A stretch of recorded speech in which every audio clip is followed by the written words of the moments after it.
Dialogue, curiosité et créativité sont au rendez-vous d'une visite atelier proposée par le musée et jardin Cécile Sabourdi. Les enfants des centres de loisirs découvrent les œuvres d'art et la création artistique. Bon alors, on se retrouve aujourd'hui pour continuer notre super projet Medieval Guide. Et ce matin, on va faire 2 petits temps. On va faire une visite du musée. Et ensuite, on ira dans la cabane avec Loïc et Martin. On fera un premier temps de création. On vous rendra une partie des livrets, si j'ai bien compris. Et puis, ils vous ont préparé plein de choses super avec excursion, évidemment. Ensuite, il y aura le pique-nique. Et cet après-midi, création. Un musée, en fait, c'est pas juste des expositions, des tableaux au mur. En fait, c'est vraiment tout un monde autour. On va rendre vivant le lieu en organisant plein de choses. Donc, ça peut être des visites guidées, des ateliers créatifs, pour que ça soit pour les familles, pour des scolaires qui viennent tout au long de l'année. On fait aussi des événements, des spectacles, plein de choses. En fait, c'est vraiment tout ça qui s'articule autour des expositions. Ce projet a été mis en place dans le cadre du label 100% EAC obtenu par la communauté de communes Briançon-Sud-Haute-Vienne en 2023. Ce projet s'adresse aux enfants qui fréquentent les centres de loisirs du territoire, donc Saint-Hilaire-Bonneval, Saint-Germain-les-Belles et Magnac-Bourg. La genèse du projet, c'est que les enfants puissent découvrir en fait le patrimoine médiéval du territoire. Et l'objet aussi de l'intervention des médiatrices du musée et des artistes, c'est de réinventer ce Moyen-Âge.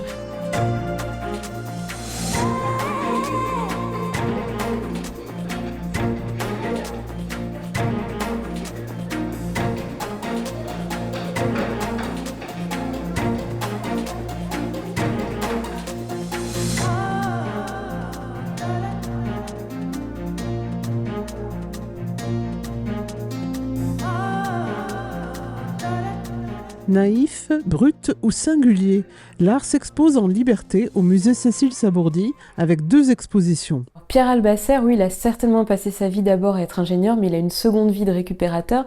Et nous, ce qu'on a découvert en fait en étudiant ces centaines de milliers de dessins, c'est qu'en fait un carton, c'est de l'ingénierie et c'est du génie humain. Et moi, ça m'étonne pas finalement que quand il l'a déplié, il se soit dit mais ça c'est mon monde. Alors après, d'y ajouter des lignes, d'y trouver des visages, des corps, des personnages. Moi, je pense qu'il a toujours eu ça en lui. On sait que quand il était petit, il a oscillé entre la philosophie et les mathématiques. En fait, il était aussi bon dans les 2 matières. Et c'est ses parents qui venaient d'un monde ouvrier qui lui ont dit non. Il faut aller vers la science, c'est beaucoup plus sûr. Mais il a gardé ça en lui et je pense que c'est pas pour rien qu'il a épousé une artiste.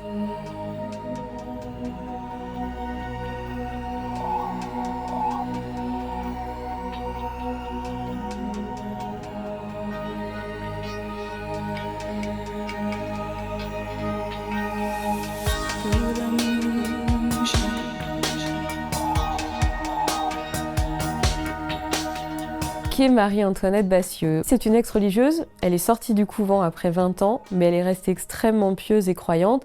Et elle n'est pas sculptrice. En fait, elle dessine et encore, elle vient juste rehausser des choses qui sont déjà dans la pierre et qu'elle voit. Parce qu'elle est de la Drôme, donc elle n'est pas de notre territoire. C'est pour ça qu'on a du calcaire et pas du granit ou du gneiss. Elle va chercher ces images qui sont déjà là, elle rend hommage à la nature. Il y a des centaines et des centaines de pierres qui portent ça en elle. Donc c'est un vrai hommage à la création, en fait, quelque chose qui nous dépasse. On accueille beaucoup de jeunes publics, même si en fait le musée est ouvert vraiment au tout public. C'est pour les adultes en fait de 0 à 99 ans. Aujourd'hui, pour les enfants, le jeune public, on a des visites adaptées où vraiment en fait les médiatrices culturelles vont présenter les expositions, les artistes, les œuvres d'une manière assez ludique, en posant des questions, en créant un dialogue, des échanges. Et il y a un temps dans la cabane, c'est notre salle pédagogique où on va faire quelque chose de nos mains. On va créer quelque chose expérimenté en s'inspirant de ce qu'il y a au mur dans les expositions.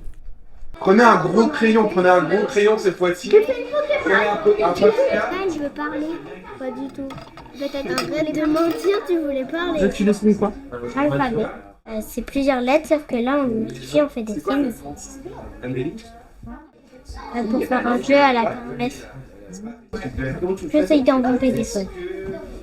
La contrainte du jour, là, ce qu'ils sont en train de faire maintenant, c'est créer un alphabet imaginaire. Donc, en gros, je leur ai mis des petits exemples et tout. Et donc, le but, c'est de penser à des objets et de simplifier la forme au maximum. Et plus on simplifie, moins on reconnaît l'objet, mais plus on peut se dire que ça peut être une lettre d'un alphabet disparu. Ce qui est bien, c'est qu'on simplifie, ça par exemple, les symboles que autour là, Le musée et jardin Cécile Sabourdi poursuivent leur mue avec une nouvelle salle d'atelier et un espace de stockage. Un musée, de toute façon, ne doit jamais s'arrêter, parce que c'est ça sa vie, c'est ça son sens. Et puis en plus, en monde rural, il faut continuer à exister. Depuis la Covid, c'est compliqué pour les gens de se déterminer à se déplacer. Donc on fait tout ce que l'on peut pour leur donner envie de venir.